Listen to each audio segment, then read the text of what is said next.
And we're back. And welcome again to another episode of Inside Out, exploring the roads to redemption. And I'm your co host, Dr. Lawrence, and I'm the proud executive director and founder of A Bridge to Light, where not only do we facilitate the access to human needs, but we're further focused on disrupting the school of prison pipeline and further enabling the reentry of formerly incarcerated persons. It's my deep pleasure and honor to welcome to this podcast, to you, the viewing audience, our brother and friend, Mr. Thomas Cotton. Hello, everyone, and so glad to be back with you all.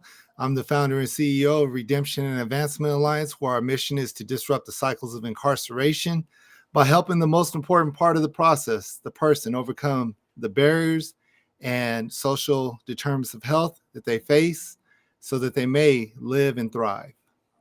Excellent. You know, when here at Inside Out, exploring the roads to redemption, we examine obstacles that the justice-impacted persons or community may encounter when they're attempting to reenter society. And speaking of that, this is our annual show. This is our annual recap. And some of you may have viewed this podcast a few times and kind of know our background. But I like to quickly just give a history of how Thomas and how we got to know each other. And then we're going to take you through, each high points of the shows over the last year or so, just to refamiliarize you with what we've been talking about and how we as a community can address unique issues that affect unique communities throughout this United States. With that, Thomas and we met very ironically at a place called Morehouse School of Medicine, namely a curriculum, which is a master's in administration with justice-involved care. Thomas, if you could speak more to that, because you have a little bit more DNA with Morehouse than I do. Can you speak to that experience and just what you do? What have you done with Morehouse in the past? Yeah, so this degree that Dr. Lawrence is speaking about, you just think about where criminology, criminal justice, and public health all collide together. And that's what this degree is about. It's about really focusing on the justice impacted person, the communities that are there, the social determinants of health that continue to impact communities of color, especially. When Black people, if we look at statistics of prisons and how much they're impacted by a lot of the systemic issues, there's definitely a lot of things we need to look at. So when we think about the justice impacted person, that's someone that's directly affected by incarceration, but we also know that there's justice involved person, is someone that's directly inside of prison, but the justice impacted person are those who are connected to this person. So what we do here is we take a person-centered approach for successful reentry. We also take a person-centered approach to address the social determinants of health that are tailored directly to the individuals who are connected to the justice system. And so as we look at our public health challenges that we see, as Dr. Lawrence said, I'm connected to Morehouse School of Medicine through the Prevention Research Center.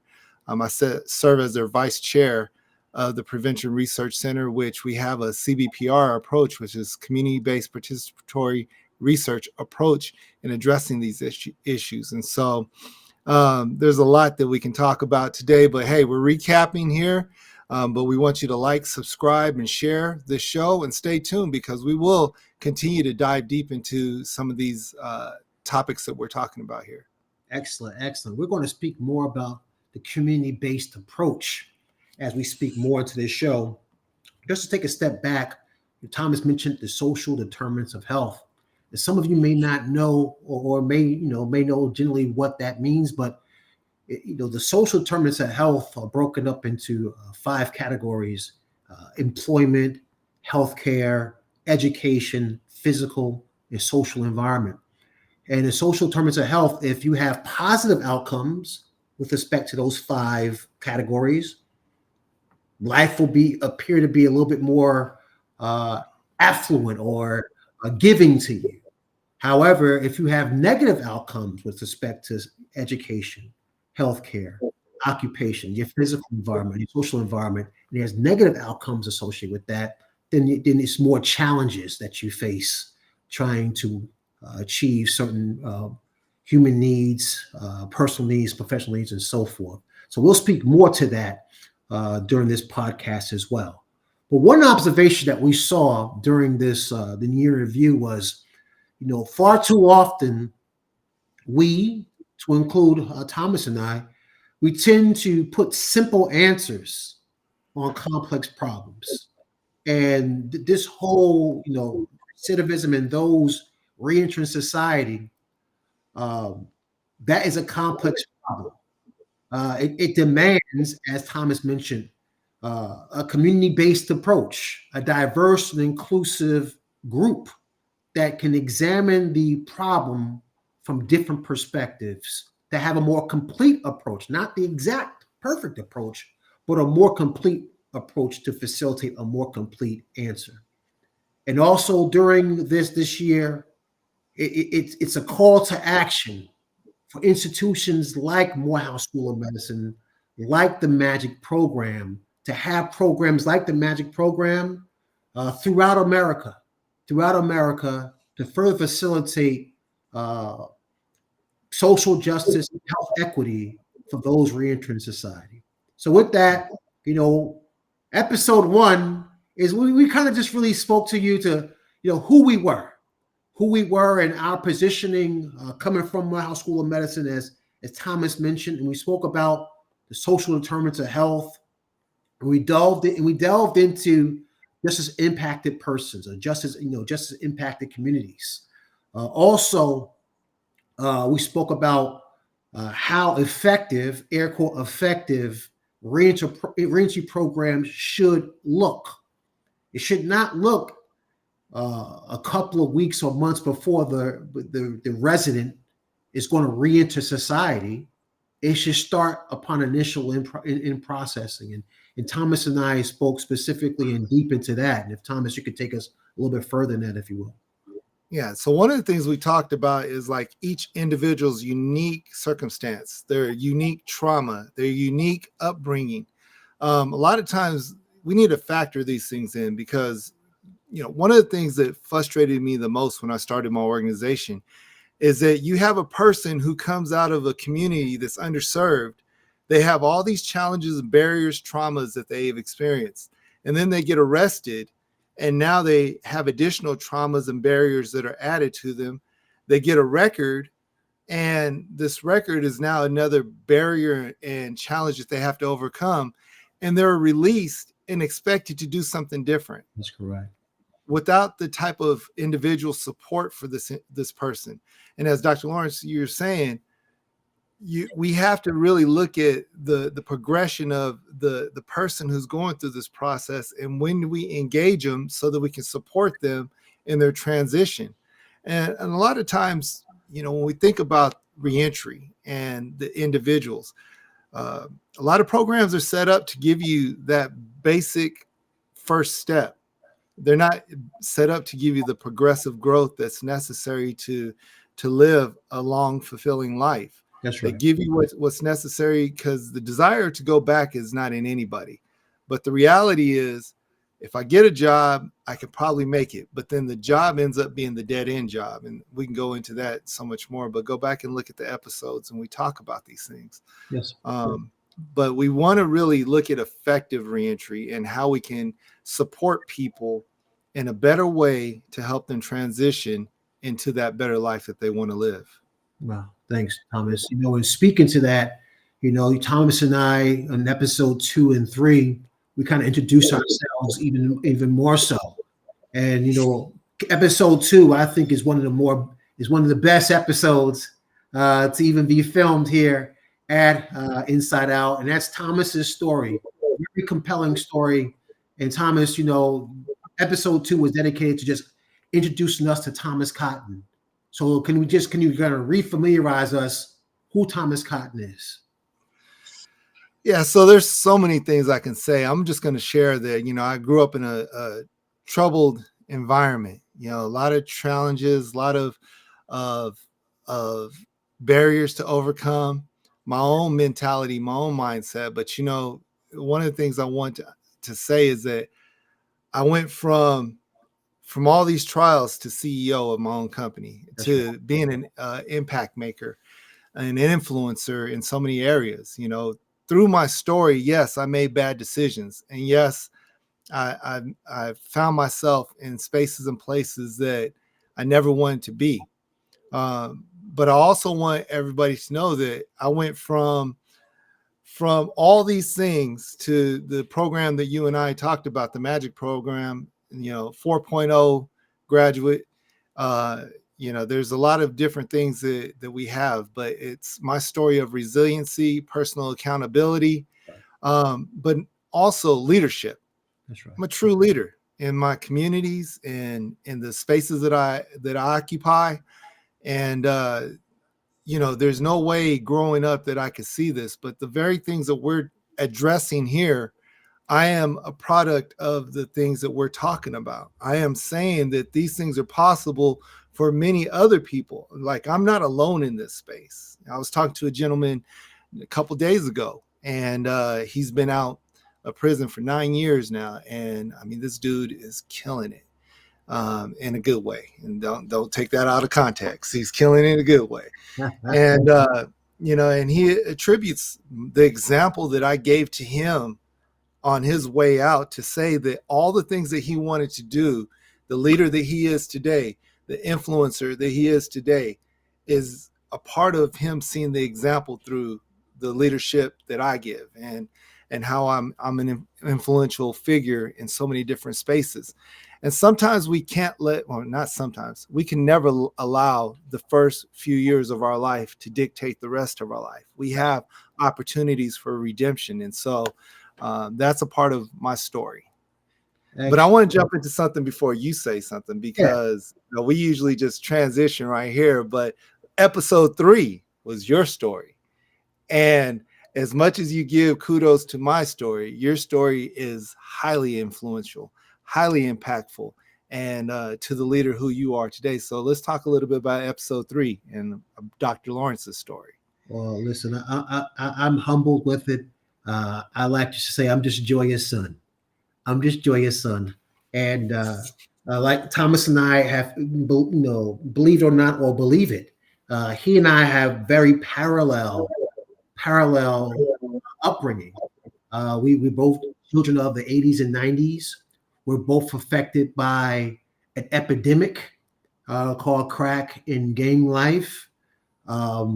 We both made poor choices and made mistakes, and we both served.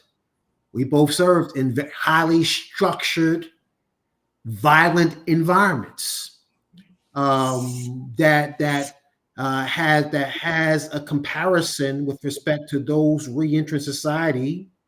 Sometimes those are met with homelessness, PTSD, traumatic brain injury, substance abuse. So we both have a very unique story, and that's what makes this podcast a very unique podcast, because we pull on not only our lived experiences, but we pull from our academic experiences as well to make this a more complete podcast. I served in the military a little bit, been through unique environments, and had some personal trials with respect when the institution came against me and created and exacerbated the PTSD, traumatic brain injury, and depression that I was already suffering from the military. Then the institutional military, I was involved in a situation where it took me in a very, very, very dark place while still in the military. And it led to actions and activities that my friends and family experienced. So one of those outlets was to put my energy into education, to something, because I know I was that close. I was very close to making a decision that could affect me for the rest of my life. So with that also, what gave birth to me wanting to give back was my fight, not only in combat, various tours in combat across the Atlantic Ocean, but my fight against stage 3C colon cancer, and understanding the social determinants of health and how that affects Black and brown people throughout the United States. And I was just very gracious to be introduced to Thomas, and he and I are now on this mission to bring awareness to those who can sit through this podcast and just think. We don't have the total answers, but we just want to inspire thought and engagement as we continue to progress through Inside Out. So, I love how, our stories align. I mean, the reality is growing up in the same generation or era, and then, you have a 26-year military career, special forces, different other amazing things, but still having to deal with a lot of the challenges of this structured environment. For me, I grew up in the same environment. I don't make the right choices. I ended up, finding myself in gangs and different other things. And the reality is, for us to align at this stage and point of our life is not by accident. I kind of think that you and we got put together because you were in a different cohort than I was for my class, and we weren't in the same cohort, but we have the same desire and drive to be excellent in what we do, and we're both top of our classes. We're both, engaged in this process, and we see, and I think one of the things that brings us together is we see the value and the impact of this justice-involved care education to be able to address a lot of the needs, not just for those who are justice impacted, but for those who are underserved, for those who are downtrodden, those who society just looks over. We know that there's a different way, and your background and how you started is not always a determinant of how you're going to finish. That's right. Sometimes when we look at how we engage people, the most important part of the process, we engage them with dignity, and we see that there's this dignified fight that we can do to support and address a lot of these challenges, and bringing it to this podcast is one way that we decide to do it. If you desire to hear more about Thomas's experience, Thomas's life prior to this podcast and my own, please go back and take a look at it. I believe, again, I think Thomas's story is extremely interesting, and I encourage you all to take a look at his and mine so we can have a better understanding of who we are. But with that, we all also looked at episode 4 as far as addressing chronic diseases in prison. We spoke about the overcrowdedness and just the unique issues that those who are incarcerated, the significant chronic diseases that they face as far as hypertension, diabetes, cancer, tuberculosis, which is a contagious disease, but just the unique environment in which these diseases are exacerbated because of lack of infrastructure to further support them in their journey with respect to a unique disease. Also, again, this overcrowdedness invites not only the exacerbation of a chronic disease, but the spread of contagious diseases. And when you think about like the spread and how you got people in close quarters, and you have these diseases, you have a healthcare system that's overburdened, medical staff, they're underfunded, limited resources, and then you have all these chronic and contagious diseases going around, being spread while in there, whether it's IV drug use, whether it's different ways that contagious diseases and chronic diseases are spread. But one thing we kind of overlook is the impact of individuals being released and returning to their communities untreated and underdiagnosed or undiagnosed. And so these potentially spread diseases to community and vice versa. You have people coming from the community who have limited health care and haven't seen a doctor in years, if ever.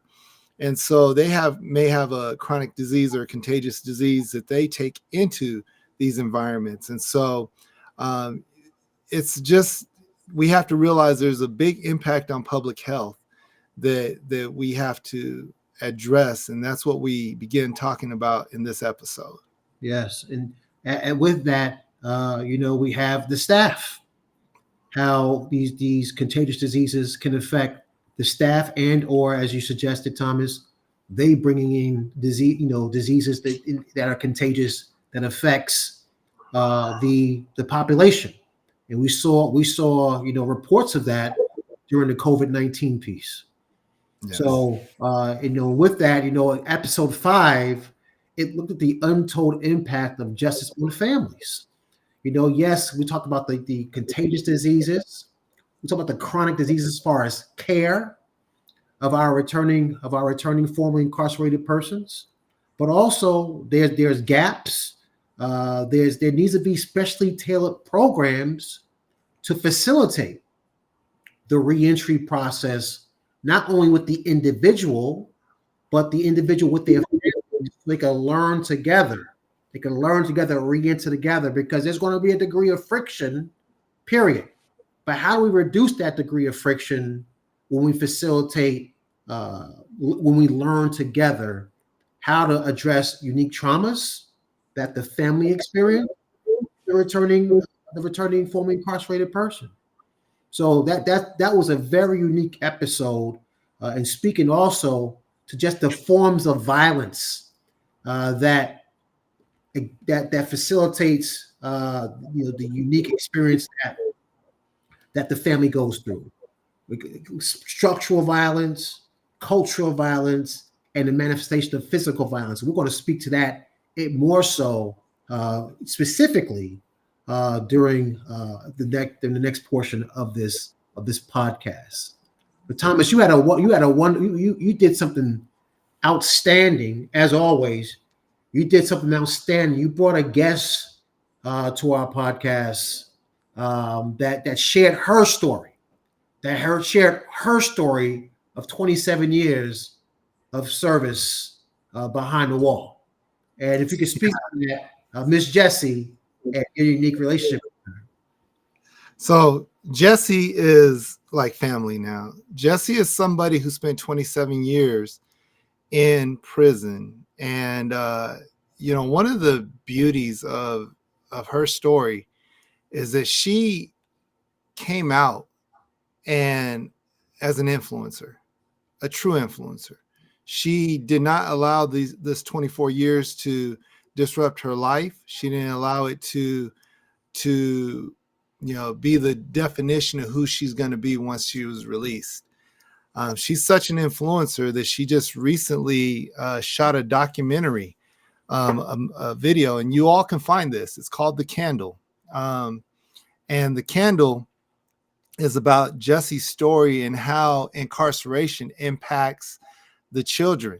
Because as we talked about in episode 5, the untold impact of justice on families, like there's a whole group of children out there who are highly impacted by incarceration of their parents. And so there's different, triangles of violence that we talked about and the frameworks and everything else. But a lot of times when we talk about these frameworks and we talk about all these different, justice involved things, and we put it so high level, we forget that there's actually children out there who are impacted. And so Jessie's story and what she's put together is important for us to really see. Like there's this whole level of that we're forgetting, whole level of individual.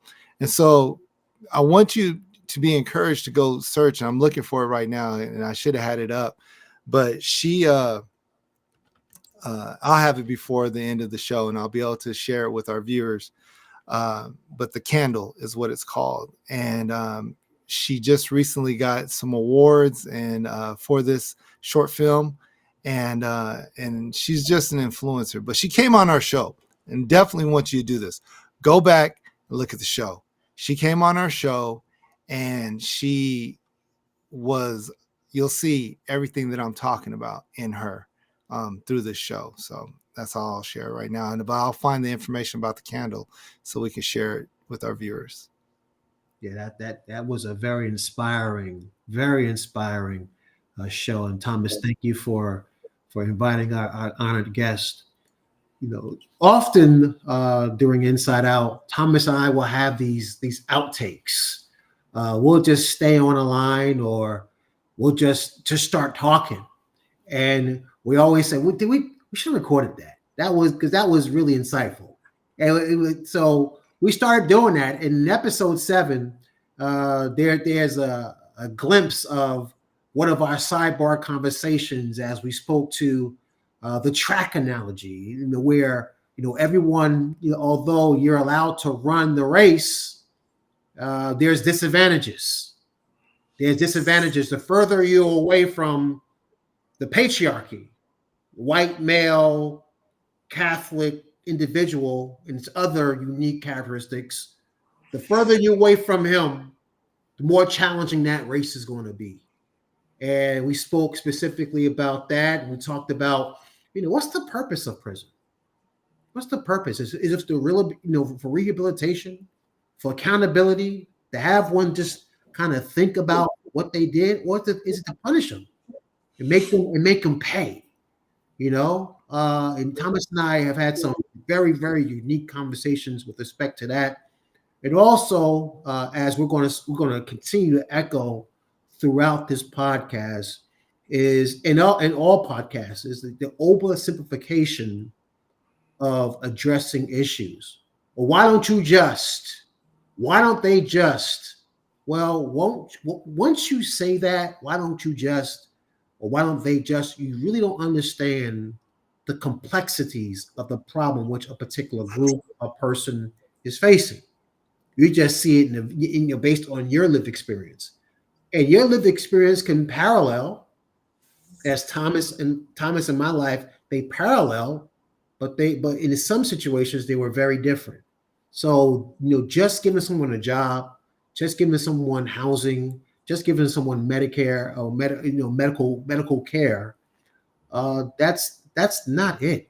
How are all these interwoven interdependently, to speak to other issues also, to allow this person to heal and or their community to heal? So, yeah. Go ahead. One of the things about the track analogy we talked about, if you're running a 400, you start staggered, because that keeps everything even and equitable, right? So you had the inside and the outside still have the same distance they have to run. If you're running 100 meter dash or a dash, you all start at the same space because it keeps everything the same. But imagine running the 100 at a stagger. And, when we talk about that, that's a lot of times where we oversimplify how people are starting in life. We think that everybody's starting from the same space. No, we're not. Some people are running this 100-yard dash, and they're starting off with a stagger. And a lot of times we have to remember that it's not, that's not a fair race. And a lot of times people want to oversimplify and think that, oh, that was way back then. And these are things that happened before I was even born and everything else. But the reality is the rules of the race haven't really changed much. That's right. You made a comment during that show, which I think a lot of our viewers need to really hear the truth behind what was said and how powerful it was. You said oversimplification gets people and communities killed. Oversimplification gets people and communities killed. And it's not that people are going out being violent, but it's just violence is happening to people. And so we have to realize that. And so listening is critical to understanding and creating solutions. So That's one of the things, when we have these sidebar conversations, we're really philosophizing. No, I'm just kidding.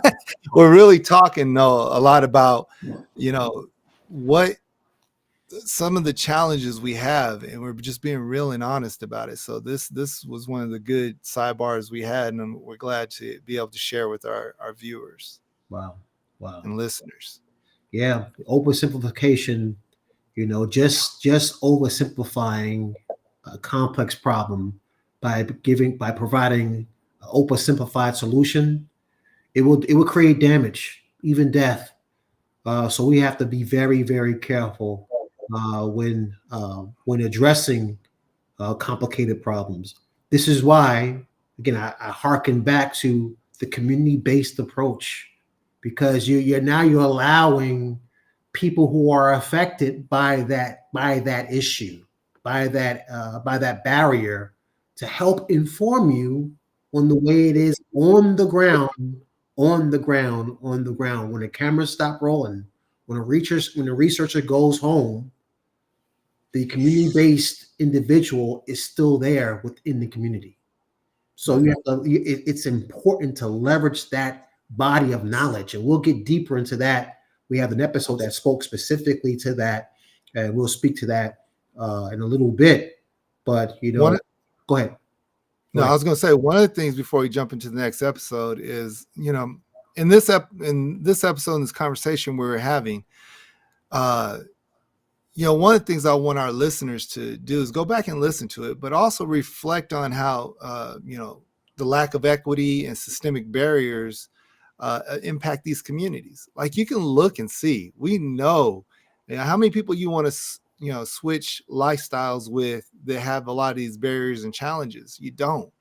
And so when we start thinking about, using positions and resources, we need people to sponsor these things. We need people to find grants that help out, that truly help out, not just throw money at the problem, but throw money at the solutions. And so that's a lot of times what we miss out. We're putting money into the problem. We're not putting money into the solutions. And because solutions take time, solutions take this, just like it took years and years and years for some of these communities to become what they are today. It's going to take years and years and years for solutions to impact these communities so they can be thriving communities tomorrow. Right. And so we can just literally reflect on the lack of equity and some of the systemic barriers that impact these communities and see. So that's our challenge for the listeners. Like, go back and listen to these things and figure out ways that you can become a part of the solution. Excellent. Historically, our podcast would take, our aim was to keep the podcast between 20 and 30 minutes. Well, that's not going to happen today. That's not going to happen today. We're going to spend about an hour, maybe an hour and a half with you, just to kind of briefly walk you through the episodes, so you can have an understanding of just the body of work and just how we're trying to make our communities more safe and decent places to live through awareness, through education. And with that, in episode 8, we re-looked the chronic diseases within incarceration, within detention facilities, the chronic diseases within the state prisons. And we said that violence is a contagious disease. And there's some experts out there that would differ with that comment, and there's some experts that will support that phrase. I will ask you to look it up and do your own investigation. But within the prison system and those responsible for the prison system, there are violent activities. Yes, we understand the physical violent activities inside, but there's cultural violence activities that's taking place that the resident feels from the actual governing body. There's structural violence that's contagious throughout or duplicated throughout the United States, because this worked in a particular region, and this is how they do it throughout other regions to get the same type of air quote effect on the residents. So violence as a contagious disease. Also, we spoke to alternative sentencing. We spoke to drug courts and other type of alternative sentencing that would affect the overpopulation of the actual facilities. It also what affects one's reentry is just a continuity of different aspects, namely the sharing of data with respect to one's medical condition. How does one medical condition from this very secure and structured environment, how does his records follow him untampered with from that facility to his home of record, to a clinic, to a hospital, to further facilitate that level of care or increase that level of care based on where he or she is at in their lives to further facilitate them reentering society in a more productive and focused manner. Yeah. You know, one of the things I just want to pull away from this show is violence as a contagious disease. If you don't think violence is a contagious disease, then you haven't been in many violent arenas. When you think about violence, not only just the physical, but the emotional, cultural, the things that are perpetuated toward a group of people. You know, you walk into we've all probably seen a show or someplace where a person walks into a jail or prison, and next thing you know, it's violence. You know, Ice-T in his song Colors said, "My life is violence and violence is life," right? And a lot of times we can see how this violence is perpetuated throughout different systems, throughout different communities. And we have to realize this is a chronic and contagious disease. And if we're looking at this contagious disease, how can we treat it? Where can we find the specialized care for this disease? How can we tailor healthcare plans to the individual's needs? People don't walk around wanting to be violent. You know, there's a lot of different things that happen in their life, a lot of different ways that they're educated that happens to their life that cause them to develop this violence. And you know, for me, I never wanted to do the things that I was a part of. While I was in the middle of it, I didn't want to. And that's not the popular thing to say, because when you're in it, you better be down. But, you know, yeah, I was about that life, but I just wanted to live. And I shared that with you before this show. You know, I just wanted to live. Right. I didn't want to keep getting, you know, taken advantage of. You know, I didn't want to have to figure out how to try to protect myself continuously. I just wanted to live. And, you know, there comes a point where you recognize that even in the lifestyle that I'm living, that's not really living either. So what am I going to do? Am I going to keep living this death, not even a lifestyle, a death style? Am I going to keep living this death style? Or am I actually going to take a chance on faith to have an opportunity to live and change my ways? And that's what I chose to do. I chose to change my ways because what I was doing wasn't living. It was dying. And it was putting my life at risk even more than necessary. And so a lot of times we have to realize violence as a contagious disease or even a chronic disease is something we have to address in a different way. You know, and that's that. Thank you for mentioning that piece as far as, you know, just desire to live. You know, and just the smallest changes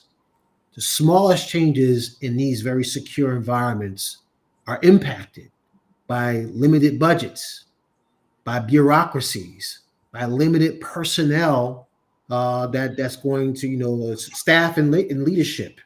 It makes it very, very difficult, even in the best intentions, to implement a small change. This is why, as we mentioned before, historically Black colleges and institutions, fraternal organizations, religious groups, you know, must take an interest in the justice-involved care, justice-impacted care, to facilitate a more complete approach. However, we're calling on the HBCU to take the lead, not just Morehouse, but other institutions of higher learning to take the lead to further facilitate that community-based approach to enable us to address our issues in a more complete manner. Again, our observations was, you know, complete, you know, complex problems and simple solutions. Complex problems and simple solutions get people and communities killed. It demands a diverse and inclusive approach, a participatory approach to answer the question, to address the question in a more complete manner. And we're asking that the HBCUs take lead. They take lead in advocating for social justice and health equity. With that, Thomas, can take us further. Yeah, so when we start thinking about the HBCUs, it's one of those things where those who are closest to the problem are also closest to the solution. And so a lot of times that's referring to individuals who are directly impacted by this, but a lot of HBCUs are in communities that are directly impacted. They're created because of some of the challenges that Black people faced in this country. And so when we start thinking about the purpose behind the HBCU, we have to understand that similar programs need to be created to address these disparities.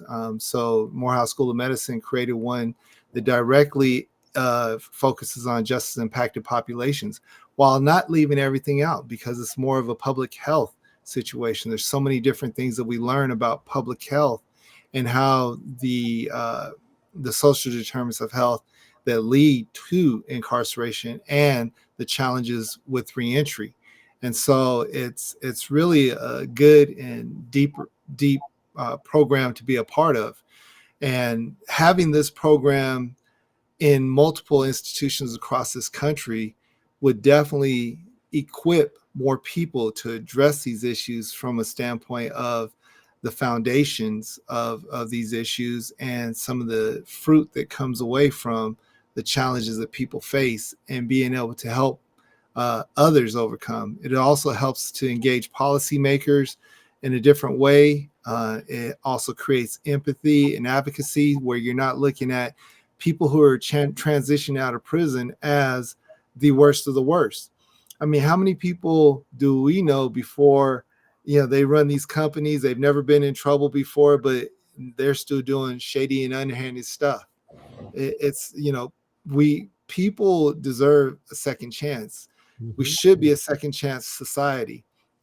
And being able to create empathy and advocacy helps people see the humanity in those who have been justice impacted and justice involved. And so there's a lot of systemic inequities that are faced. I can talk about my story all day long and the challenges that I faced. One of the things I didn't say in my story is, the way I started and how I ended up in this space is not something that I would have chosen. That wasn't my choice. That was something that I was exposed to. When I was 13, 2 weeks before my 14th birthday, my dad was stabbed by my stepmom, almost died. 2 weeks later, I was disowned by my mom. So since I've been 14 years old, I've been making my decisions and being raised up in the hood around this crack epidemic and gangbanging and violence and everything else. We have to begin to understand there's a humanity still inside of me that's desiring to live. But the reality was my opportunities were pushing me toward the structural violence and cultural violence and direct violence and all these other, different things. And so what do you think a person's going to do? They're going to make decisions to live, to survive. And but there comes a point of accountability, and we have to help people sometimes recognize that point of accountability. Yes, sir. Yes, sir. Wow. Thank you for your account, bruh. We're going to move on to episode 9. We looked at, fighting recidivism, confronting, as you suggested, structural violence. And many of us may know what, violence is. And this is an area in which we actually dedicated some time to speak to the various forms of violence, structural violence, cultural violence, manifestation of physical violence. But in this episode specifically, confronting structural violence in the criminal justice system. And during this episode, we defined what violence is. And I'm sure there's several definitions of violence. And I will ask you to go back to that particular episode so you can hear specifically how we defined it. But one aspect that we looked at is neglect and maldevelopment and neglect as one of those aspects of violence that a lot of underserved communities, namely our justice impacted community, feel. So we went through structural violence, which structural violence speaks to laws, policies, and systems which are purposely not afforded to everybody. Because this group happens to be that live on the South Side, or they happen to be black, or they happen to be old, or so, or just ageism, isms. Certain policies, laws, and procedures are not afforded to this group. That's a structurally violent activity. Then, based on that, we spoke about cultural violence based on not having access to these resources or not having the full access to policies and laws.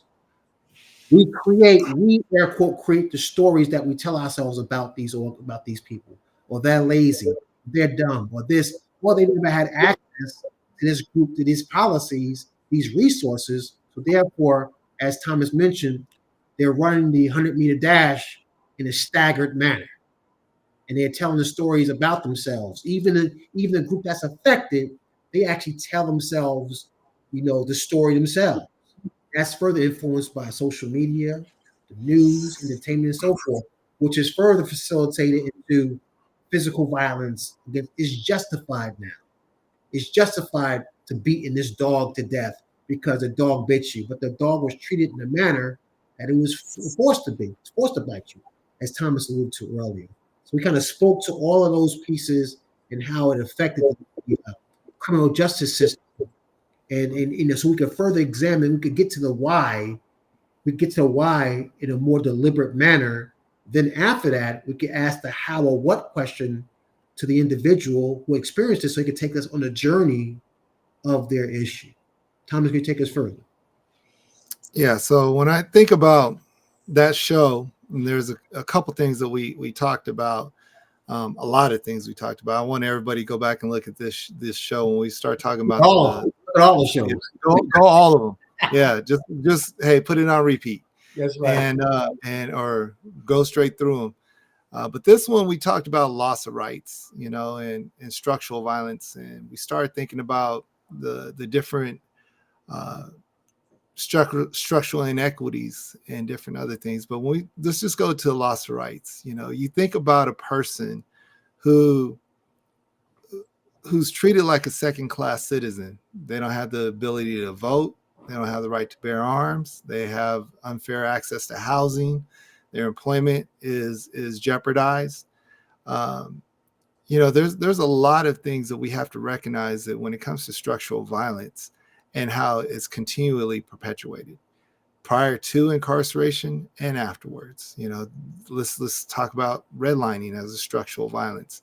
Let's look at opportunities and desperation and the community impact that we see. Food deserts is a structural violence. And so we start thinking about all these things. It doesn't go away. Like, even though it's been 30 years since I've last committed any kind of crime, last been involved with any kind of criminal thing, 30 years. I was 22 at the time. I'm 52 now. So generation. That's a whole generation. A whole generation.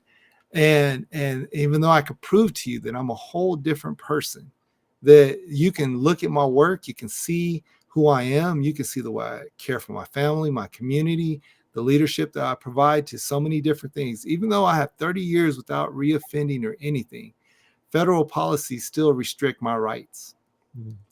Owning a firearm, there's just these lifelong consequences of structural violence. And no matter how much you try to find yourself in a different space, and no matter how much you can try to prove to people that, hey, I made a decision when I was 22, 21, 20. And yes, that was me then, but I'm a whole other person now. I've learned, I've seen things different. Our society wants to continue to keep their foot on, the foot on our neck, to just make it seem like, hey, at any moment you can revert back to who you were.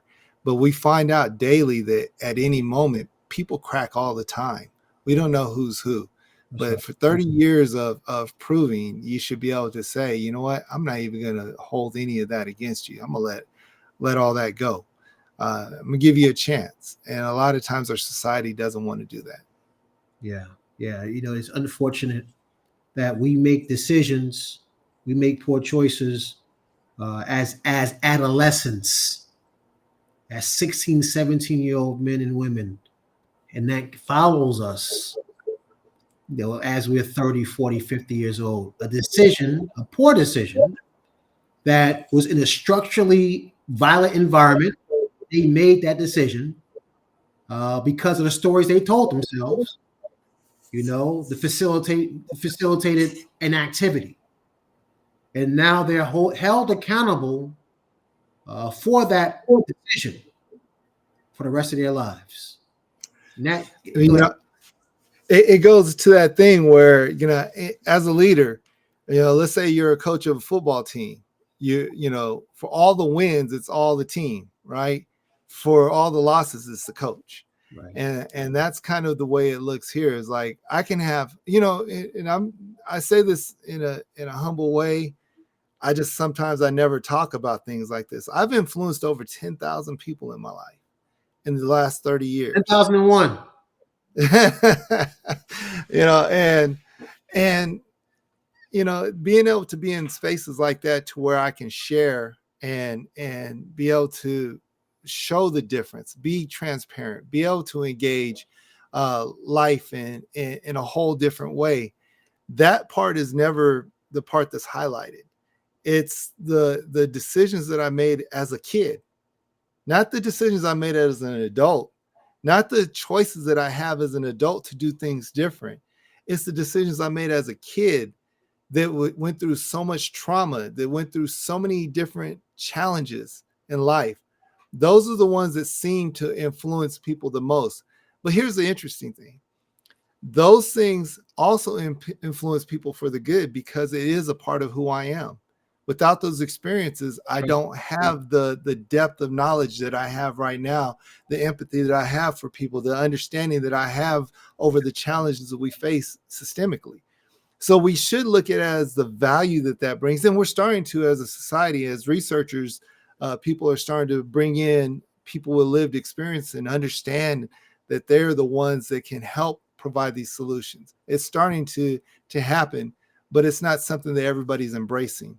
It should be a firm embrace that, hey, what did you go through as a child, so that we can help you be a better adult, so we can help you be a better member of society and different other things. And I think that's where we need to, as a whole, as a collective, as people, be able to say, let's bring people in and help us be better as researchers, better as educators, better as policymakers in so many other areas.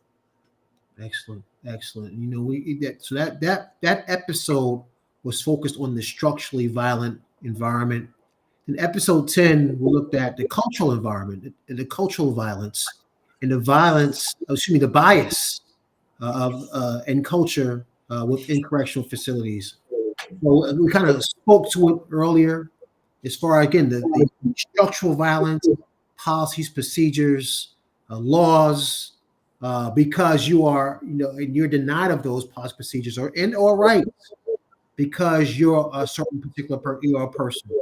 You are what they would call an inmate or justice involved person within this facility. Therefore, you are denied access to these rights, privileges, and procedures and policies. We understand this is a secure environment. We understand that you're being held accountable, but you are purposely denied these aspects, which gives way, and it's the culturally violent piece, gives way to stories that they tell about you, stereotypes, biases, and you kind of reinforce them sometimes. I'm just a so-and-so.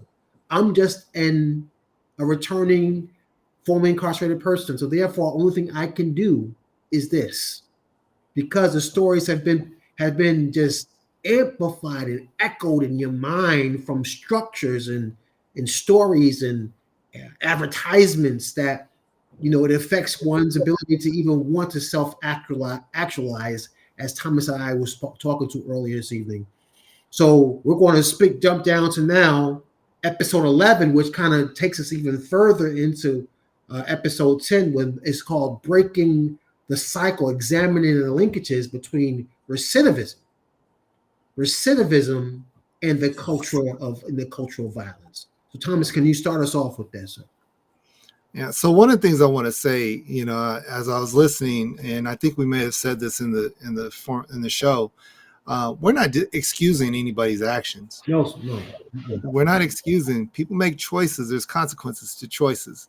What we're saying is there's a ethical dilemma we have here within our society to treat people fairly, to give them, to understand, to see different ways that we can really begin to address the violence that we see in different cultures. Because, in our own communities that we grew up with, there are cultures that perpetuated actions and activities that continue to fill these prisons and to fill violence. But the reality is there's also culture outside that continues to influence these communities to feel desperate and in need of taking penitentiary chances and life chances to just try to live. And so we have to begin to see that. So as we went to episode 11, breaking the cycle, we always want to try to give a way of fostering thought toward how do we overcome these challenges.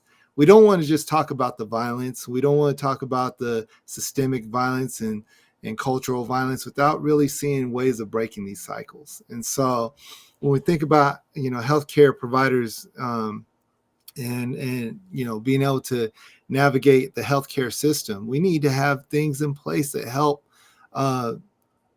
providers do what they're supposed to do and give people access to this healthcare.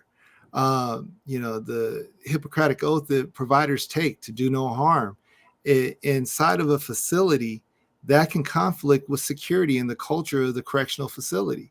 So the person may have access to care, but they're not getting, the care that they deserve because there's a security conflict. There's this cultural conflict. And so when we start thinking about helping healthcare providers navigate the conflicting loyalties and the dilemmas that they're facing, we shared a lot of information about, ways that is being done. I think we talked about in LA County, how they're really beginning to navigate this. And there's just different ways and the way we engage these dilemmas that we have and these breaking these cycles. We have to be intentional about where the gaps are in order to make a difference.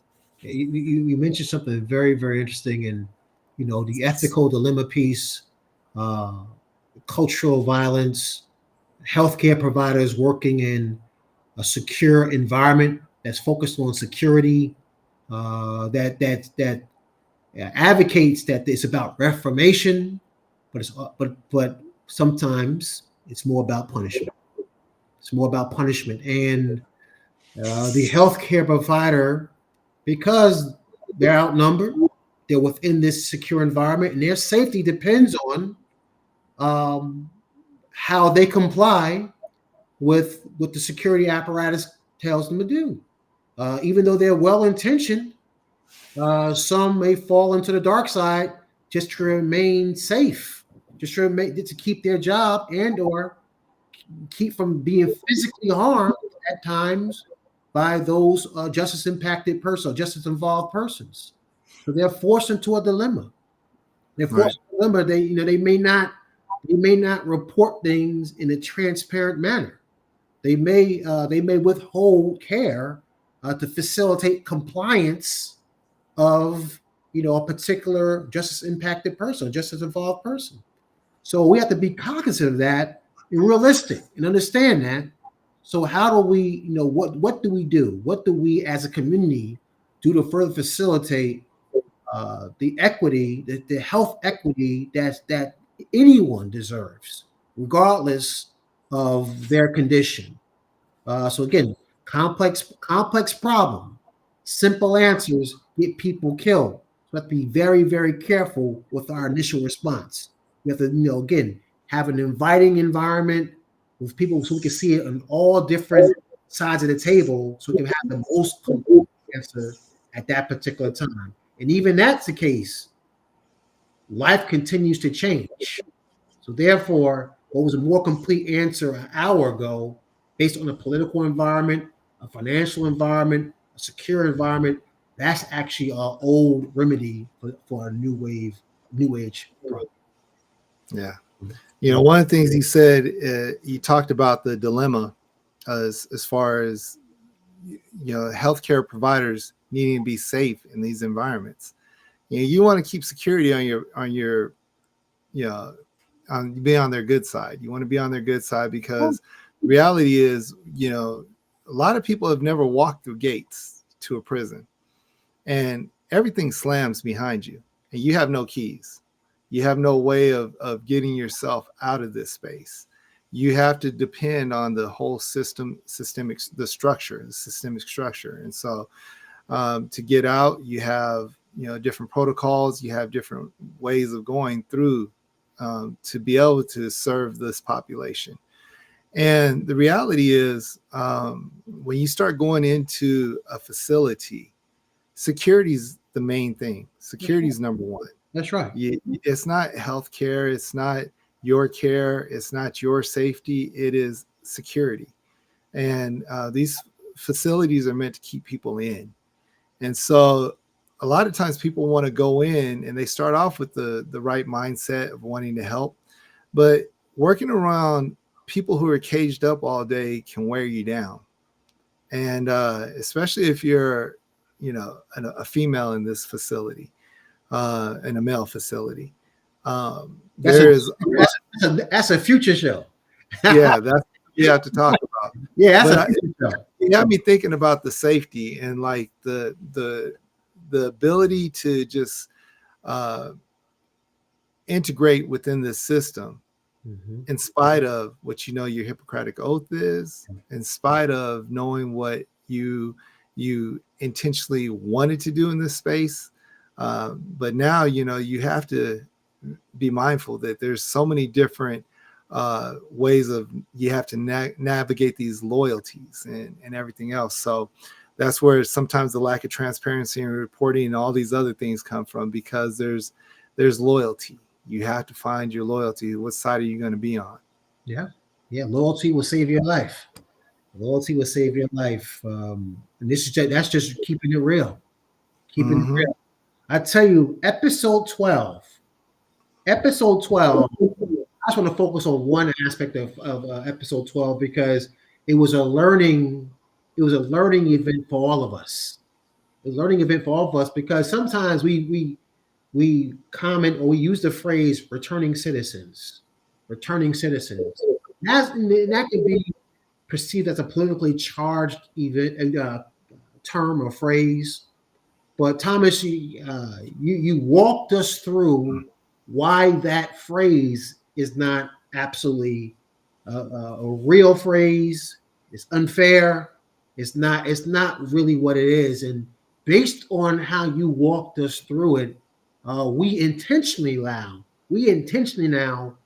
on this podcast and through our travels in our communities, as we're engaging political strong people, we utilize this phrase that you introduced to us to really hone in on a particular individual. And I'm gonna say the phrase, and I'm gonna step out the way, let you take it. So I'm gonna say we utilize the phrase returning citizen. And when we said that awakened an aspect in you, and you took us further to tell us why this phrase is not particularly what it sounds like. Thomas. Let me get my soapbox. Where's my soapbox at? Because I need to stand on it. No, I'm not going to go too deep into this right now because you can go back and watch the show. But I do want to, that phrase returning citizen, I share with you, like I've been out, it's been 30 years, I've been crime free. And a lot of the challenges I still face in this country, the United States, we don't talk about citizenship as much, in any area other than people who are trying to get it or don't have it. That's the only time we talk about citizenship. So why call us returning citizens when you don't fully restore our rights and responsibilities after incarceration? That we are a limited citizen. We're not a returning citizen. You shouldn't even be talking about our citizenship. We're Americans here. And as Americans, yes, we lived and we did certain things, but what we consider a justice system is supposed to be about rehabilitation, and it's not about rehabilitation.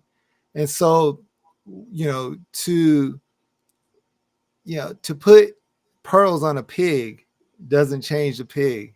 So to call us returning citizens doesn't change the system that is constantly battering and bruising individuals who find themselves in these situations, who are trying to make changes in their life.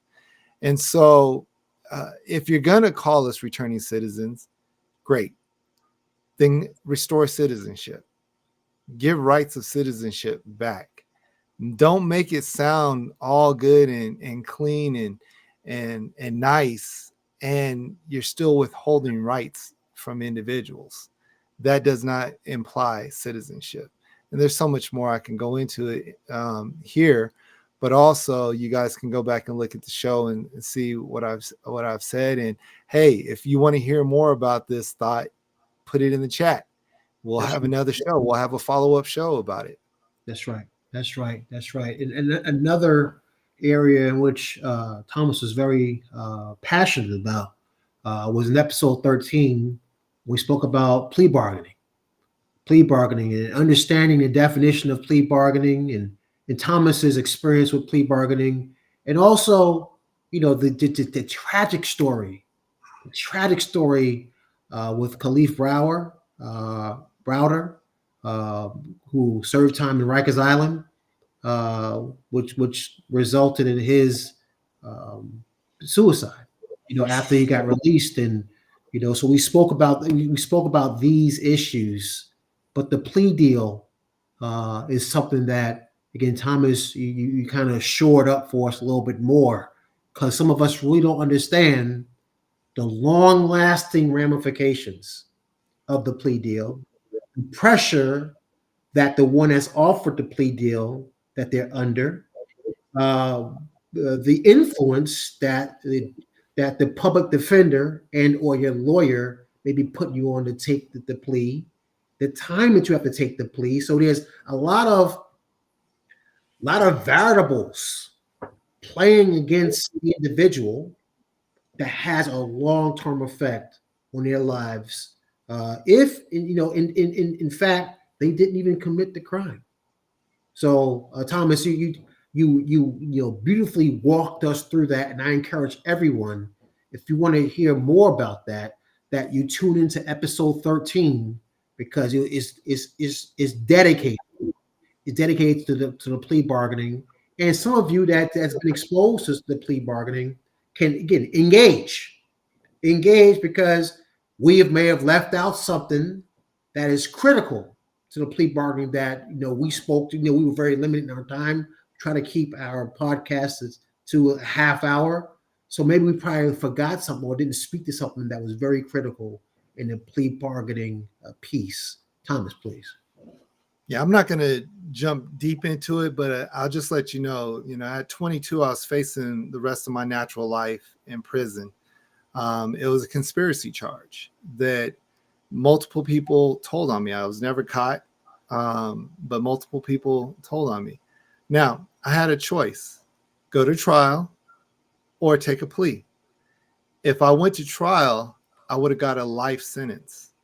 There's a man, he's not a young man now, but a man on my case who decided to go to trial. He didn't do anything but hang out with us, and he decided to go to trial. And he ended up getting a life sentence. Didn't sell no drugs, just hung out with us, had knowledge. That's it.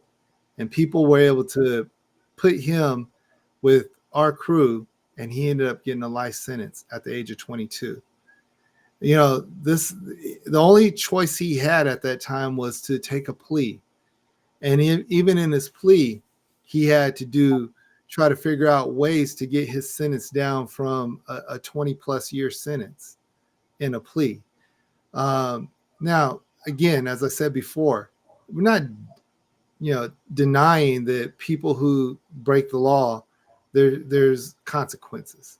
But the way the system is set up, especially behind the pressure of plea bargaining, it is one of those things that that force people into certain situations. A lot of people who take these pleas or find themselves in these situations don't know the law. They don't know what they're actually doing, even if it's a simple plea. I'll plead guilty to this for time served. Well, that also adds a strike to your record. Find yourself in a situation again, and you'll find yourself, second strike or having an enhancement to your sentence for the next time. And so there's a lot of different things that we have to look at this plea bargaining. But it's to help avoid trial. It's to help to just funnel through the system that we have, this prison industrial complex. And so my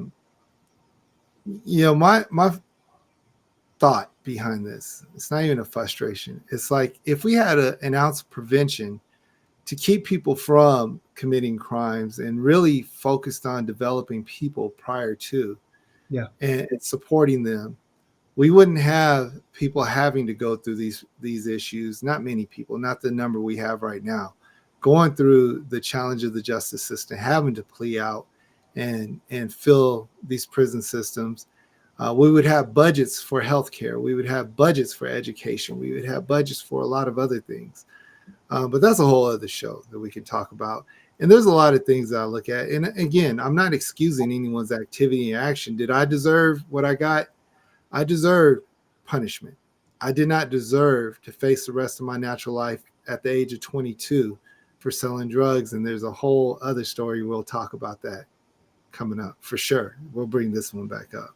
Yes. And I think we spoke about a little bit in the beginning, in the second episode when you told your story about the entire piece. But again, it's a fascinating story, Thomas, and thank you for sharing your insight. We invite those who are formerly incarcerated persons and those who aren't formerly incarcerated persons to share your ideas, share what you think about it, engage us, share, like, engage, subscribe. This podcast is very unique. It's very unique on multiple layers. And we ask you to engage and force us to think. Again, our observation during these shows was you cannot put simple answers to complex problems. You gotta have a diverse and inclusive group, a community-based driven group, to have a more complete problem, a more complete answer to these what appear to be simple problems. Either simplest of all, what appears to be the simplest of all problems, the simple plea, is very complex and have second and third order effects attached. So we're asking Black and brown institutions like the Morehouse School of Medicine to take charge, to take lead, to facilitate social justice and health equity amongst underserved communities. So with that, we've spoken on episode 14, the power of respect, the protection of womanhood, and its effects. Its effects of protection of womanhood when we're looking at music and entertainment. With that, as I mentioned earlier, I'm the founder and executive director of A Bridge to Light, where we focus on disrupting the school of prison pipeline and further enabling the reentry of formerly incarcerated persons. One of our goals is violence reduction. And we focused an event called the Protection of Womanhood panel discussion, where we went to several cities, Tampa, New Orleans, a suburb of Pennsylvania, and had a panel of women and men speaking about the protection of womanhood. And that was a very unique experience and its effects on violence reduction. We also spoke about, during this episode, intimate partner violence, and how do we facilitate disrupting intimate partner violence, especially during holiday seasons and the disruption of gaslighting. Oh, you're crazy. Oh, I didn't hit you that hard. Just making the person feel that, well, maybe what happened really didn't happen. So that's called gaslighting. I would encourage you to look that up or look at that show even more specifically as we drill down even more so of what gaslighting is. And also getting to the left of the boom. Getting to the left of the boom. Well, that's a military phrase where the boom happens here, but how do we get to, as Thomas mentioned, proper health care, proper education, proper access to employment, proper physical and social environment to live in, so the boom doesn't even occur. We dismantle the system which gives birth to the boom, which gives birth to the violence, which gives birth to the dynamic event. So how are we? And this is one of the implied intentions of this podcast is we're trying to give you tools to get to the left of the boom, so we don't have as many. Not to say we're not going to have the violent or dynamic events, which we're going to be held accountable for. But how do we give you the information, knowledge, and understanding to get to the left of the boom through, again, increased access to the social determinants of health? Yeah. So, this show was really good. When we think about protecting womanhood in our society, our culture, that's important. Black women have it hard. There's a lot of challenges Black women have that they're going through and never really been heard or understood.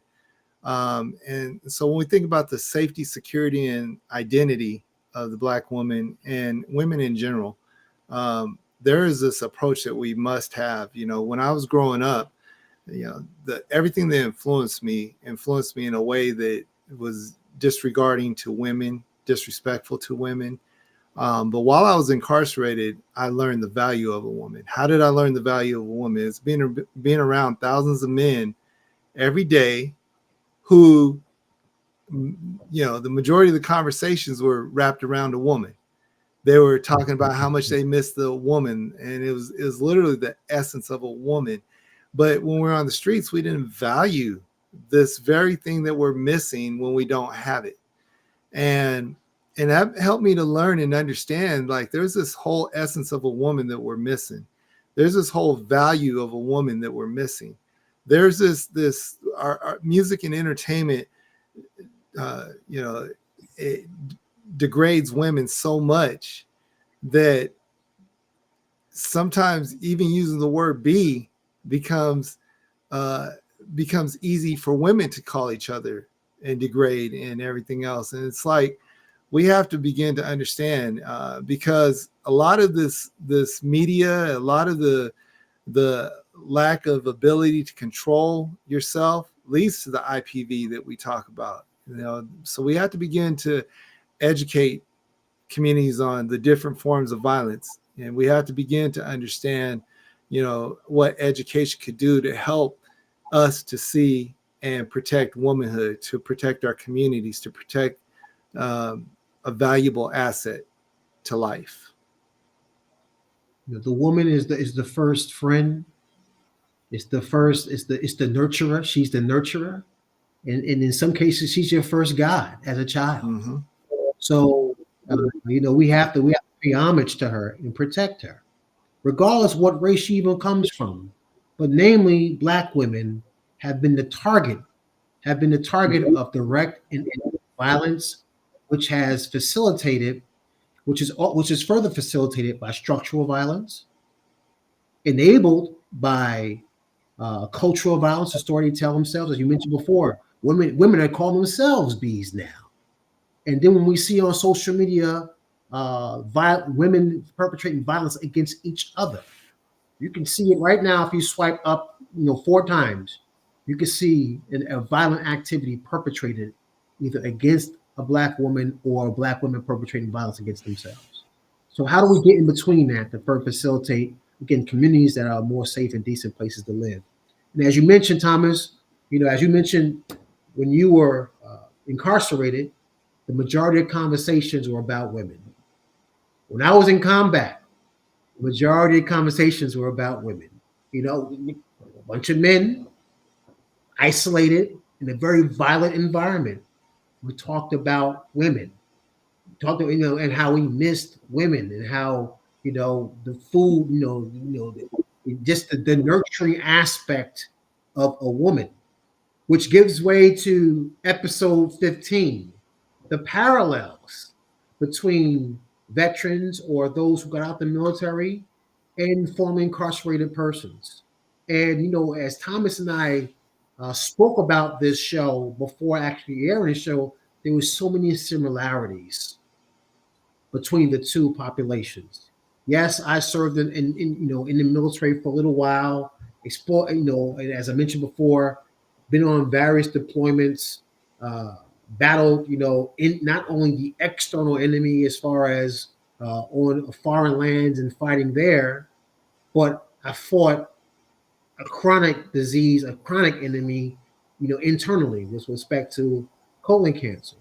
And Thomas, he had his unique story, facing a lifetime sentence, based on early choices that he made as a young man.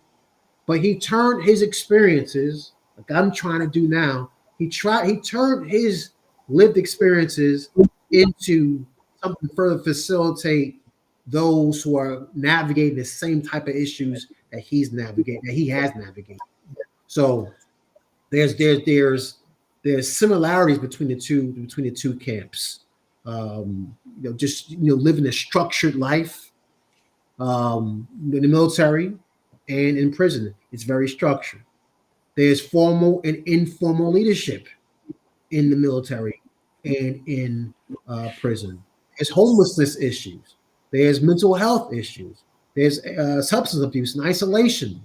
So there's many characteristics and many similarities from those who got out the military and those who re-enter society as when they were formerly incarcerated. Thomas, you have anything to say? Yeah, we took this one show, and it was, there's so much we talked about that it ran over. So we made it 3 shows, 3 separate shows. And so the next 3 episodes cover a lot of what we're talking about here. I mean, you think about the parallels between returning veterans and formerly incarcerated people. Veterans, there's a lot of challenges that they face. There's so many different ways. And one of the things that I want to share is like the similarities between PTSD.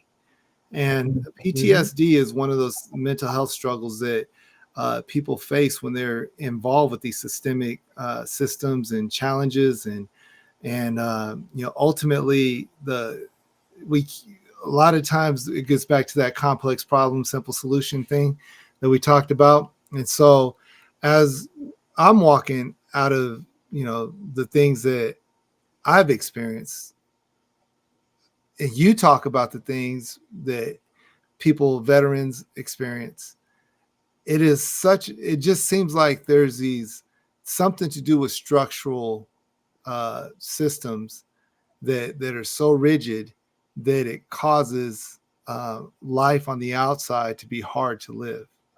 That there's not that rigid structure, there's not that rigid system that a person is so used to, and they get out and they have to begin to make choices on their own and figure out ways to live on their own, with a lot of the demons they have to battle, with a lot of the inabilities, and a lot of the other barriers that are put up. So even though veterans have opportunities, it hasn't always been that way. Our system has been set up to a point where now we're starting to recognize veterans in a good light, but before they were just forgotten about. They weren't even cared for. And that space right there is similar to a person getting out of prison, who's not even thought about, who's not even cared about.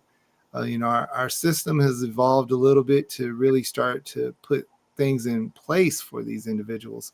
But at the same time, it's hard. And, one of the things you talked about, and I want you to talk about, is VUCA. Talk about that VUCA environment. It's the volatile, complex, ambiguous. Sure. Yeah. We find ourselves in a VUCA environment, which is, as Thomas mentioned, volatile, uncertain, complex and ambiguous. So you find yourselves not only in combat zones, or not only in combat zones, but in prison systems. You have VUCA environments, volatile, uncertain, complex, and ambiguous. And you are a part, you are a component or item within these very unique systems, that's enclosed by the master system. And you have to navigate through these VUCA environments. So it's very, and it's mentally taxing. It's physically taxing. It's mentally taxing. It's never a clear answer. These VUCA environments are very ill-defined as far as what success is, because success changes daily, depending on where you find yourself within a particular system, a component within the system. So the VUCA environment is a real thing. And again, I will ask our viewers to go back to episode 16 and look at, when we spoke about VUCA and its impact on not only combat zones, but prison systems, detention systems, and so forth throughout America. And the lack of tailored support, to that returning veteran or that returning formerly incarcerated person. A one-stop shop blanketed approach can create even more problems for that formerly incarcerated person and or that returning veteran. Because sometimes, like me, where do I start? I've been in the system for 26 years. Now I'm out in the world. Where do I start? And there's many people that's leaving Rikers Island after 20 years. Where do I start? Yeah. It's one of those things of being in isolation. You're not alone, but you're lonely. You're by yourself. Right. And, there's people always around, but it's not the connections you want to make. The VUCA environment that you talked about. It's environments that create constant stress and fear and uncertainty. And this shapes how people transition, how they adapt, how they engage. And a lot of times we have to realize that there's a mental health toll that happens within reentry, whether it's from the military or it's from prison, from any structured environment. That reentry toll is very important, that we begin to understand the impact in society that this has on individuals who are going to come home one day, and they're going to come home and be your neighbors. And if they're going to come home and be your neighbors, we have to really recognize that the PTSD, the depression, anxiety, the hypervigilance, everything that we talked about during this show. These are things that need to be, these barriers need to be addressed. There's ways of engaging. And so when we kind of ended up, the part 3 of this, which is just one long show, we talked a little bit about the community-based participatory research and the transformative approach and different other things. And so let's talk a little bit about that and how we jumped into that. Yeah, well, we looked at all the issues on show number 1 and show number 2, episode 15 and 16. Now we're trying to give a solution to a very unique, ill-defined problems that are very volatile, uncertain, complex, and ambiguous. But the best way is to, again, engage the people who are living these environments 25 hours a day, a week. So the participatory, community-based approach, it flattens conversation. It's not a top-down solution. It's it values the voices of the marginalized to help drive the research experience. Their lived experience guides the systemic change. Now, understand, as researchers, as students of community-based participatory research or violence intervention, we have to look at what are realistic and sustainable, realistic and sustainable solution. Everybody wants a pot of gold. Everybody wants to live in a mansion, but is that realistic and sustainable? And it's something that how can the actual group that's affected, how can they take charge and further maintain that particular environment? And one thing that Thomas and I spoke to is often people that are in charge of this change, of this transformation, they hear everything. They hear everything. Right now, you hear something going on in your house. You hear as you're driving the car noise behind you, but you're listening to us. You're listening to us, and hearing versus listening. That's two distinct skill sets.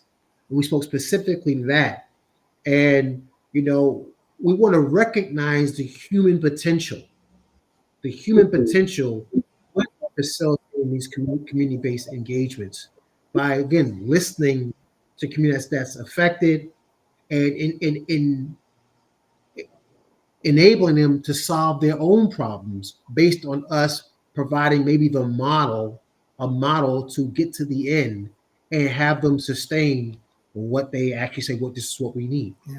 Thomas, you have anything to add to that? Research drives funding a lot of the times. Research drives statistics that people use for so many different ways of engaging our communities.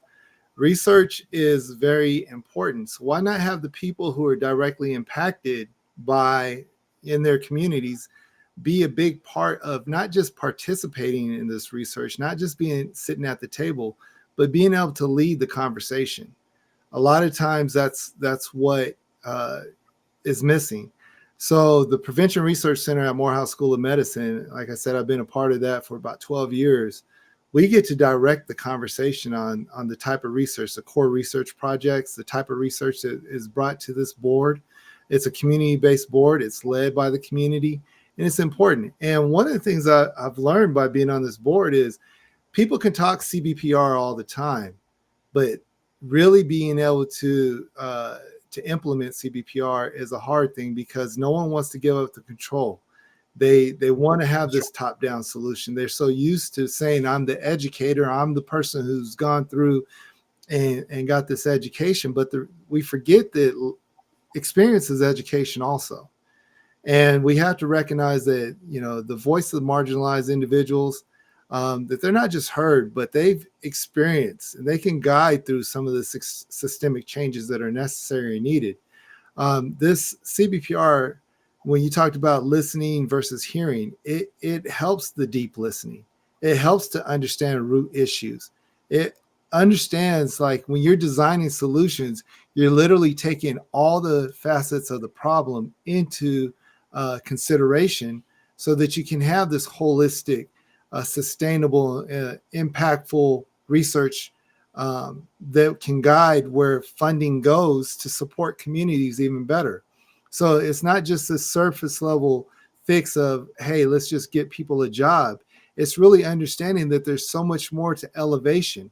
Getting a job is good, but we all know our first jobs are dead end jobs. So if our research begins to see that, like, how many people go into this job and recognize it's a dead end job and it doesn't really lead to progressive growth, then we have to begin to address the barriers holistically and say, okay, this person needs support in education, in development, in so many different ways. That the system that oppressed them, the oppression is still there in these ways. And so here's how we can help them. And how do you understand how a person's still being oppressed?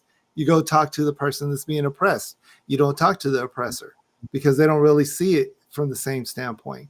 And so, when we think about tailored support, that happens with the complexities of reintegration from many different places.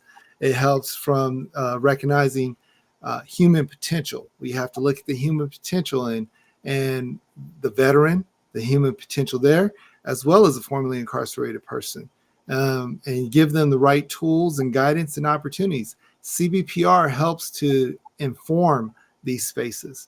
And as we get the right people to inform these spaces and they're at the table, then the complexities that seem even more complex are not really that complex. The reason why a lot of times it seems so much more complex is because you have no experience in this space and you're trying to speak into these spaces and make the changes. But if you bring the people who are directly impacted here by these issues, you can have a more informed approach. Excellent. And that leads us to episode 18. Where you got the community-driven approach or community-driven solutions and disruption to something that's very near and dear to me is disruption of the school and prison pipeline and violence.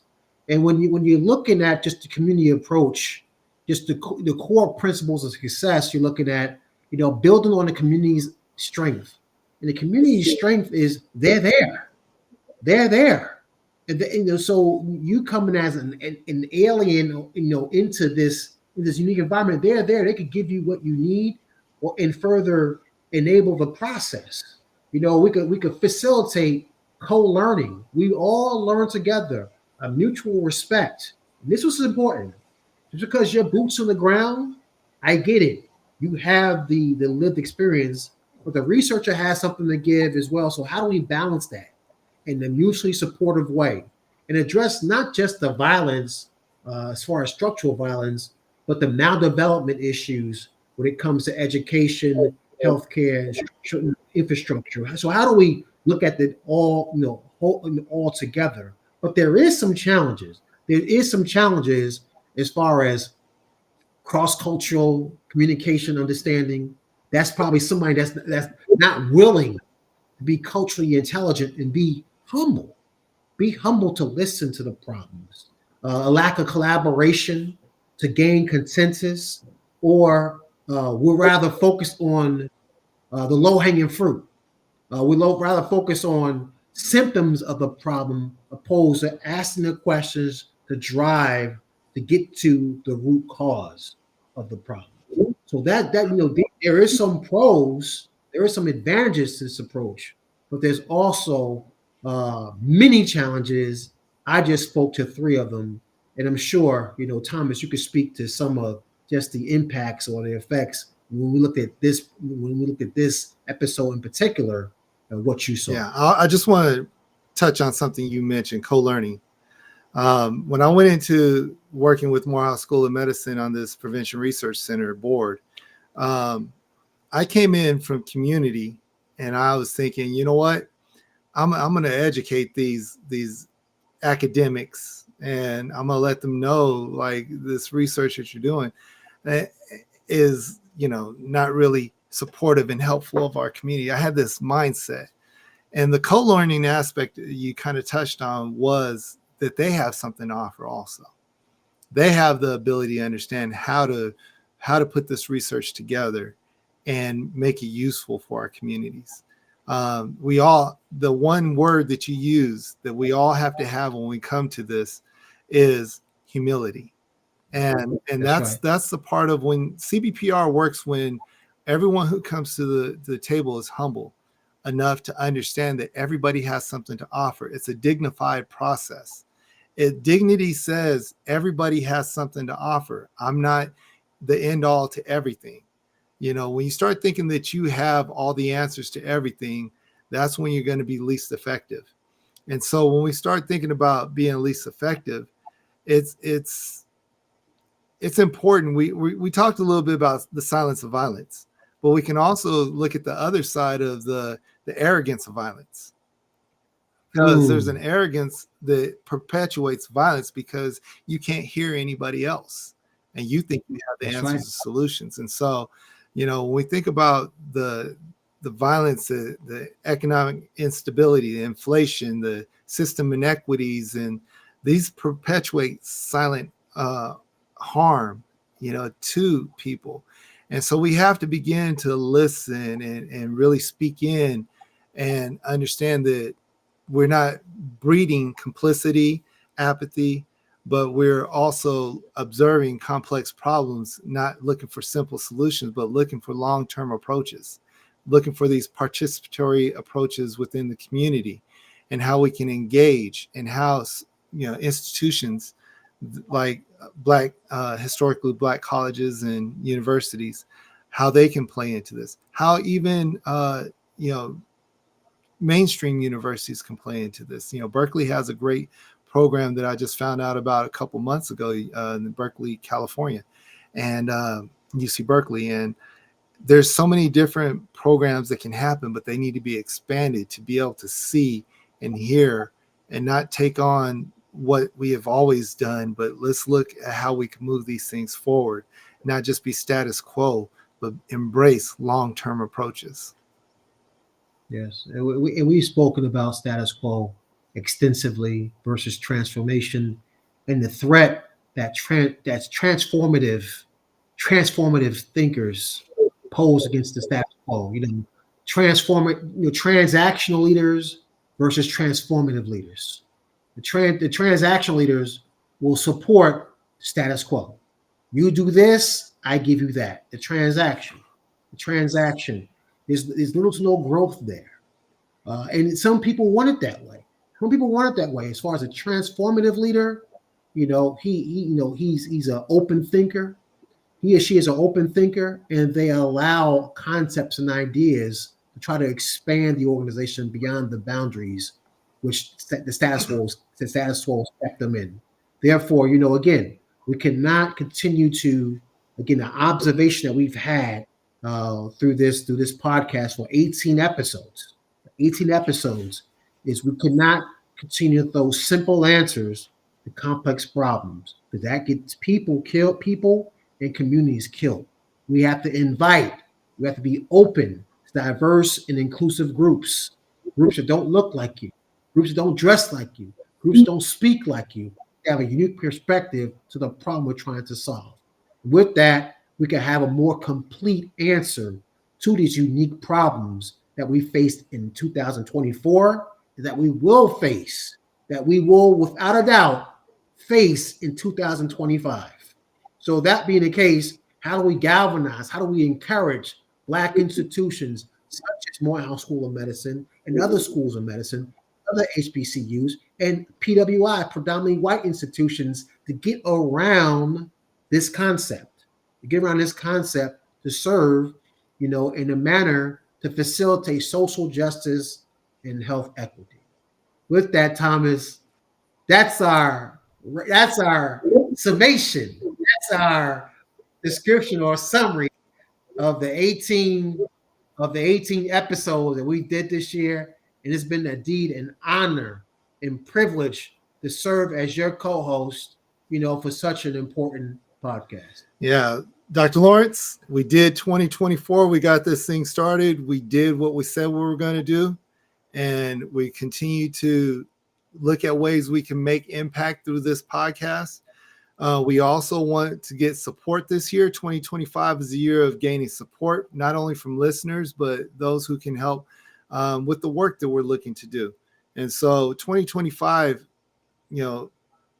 we want our audience, those who are listening, those who are watching, we want you to understand that we're not going to stop. We're going to keep our foot on the gas of bringing light to a lot of the challenges and barriers that people face throughout our communities. Some of the and we want to highlight a lot of the good things also, because it's not all negative, but we definitely want to bring light to a lot of the negativity that's happening, because there's so many people doing great things. So look forward to we're going to have more guests. We're going to have more conversation, but we want to have you as our audience be involved in the topics and the conversation. So if there's anything that you want to bring up, you want us to speak about, or we could possibly do that, drop it in the chat. We look at the chat regularly. We look at the different opportunities that we can engage, and who knows, maybe you might be a guest on our show. And so if you know anyone that, hey, we can be a guest on their show also, put that out there. We would love to talk. And so just contact us. Again, on any of our shows, you can just drop it in the chat, and we'll be able to pick it up and make that connection. But we are excited about everything. We're so grateful for everybody who's supported us in what we're doing. And again, continue to like, share, and subscribe. This is something that we know we're making a difference. And we know that right now, you may just hear us talking, but behind the scenes, we're working also. Excellent, excellent. And along the theme of community-based participatory research, we believe at A Bridge to Light, we believe everyone and everything is a resource. It takes a network of progression to defeat networks of oppression. So let's make the net work. And at Redemption and Advancement Alliance, we believe as long as there's a heartbeat, there's an opportunity for redemption. So never give up on yourself or those around you. Transformation is always possible. Thank you so much for hanging out with us in 2024, and look forward to spending more time with you in 2025 and beyond. Good night.